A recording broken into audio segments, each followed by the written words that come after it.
Medicines with Codeine, what you need to know. I took my kids on a horse riding adventure back in 2010 in the Snowy Mountains, and it was a 5-day wilderness safari, and it just went a little bit wrong. The horse I was riding on just got a bit spooked and managed to just compress my spine, a sudden sort of jolt, and I ended up with a couple of fractured vertebrae and a herniated disc. That was the start of chronic pain that I'd have to live with for the rest of my life. And so I went down the pathway of using medication to deal with a chronic issue, and in my opinion, and I'm not a doctor, but in my opinion, they're just simply not designed for long-term use.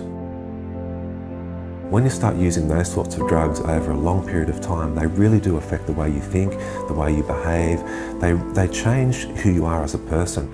My wife calls it the tracksuit pant era, and I just wore tracksuit pants and grew a beard and drank whiskey all day long and took painkillers.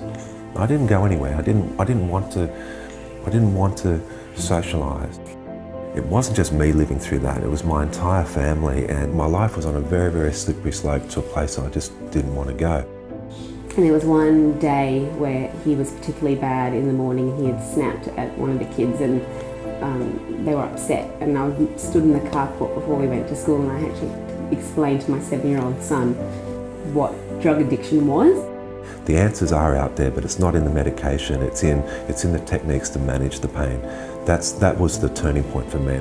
So I live with the pain every single day. I still have chronic pain, and it impacts a lot of things I do, but the difference for me now is I have techniques on how to manage that.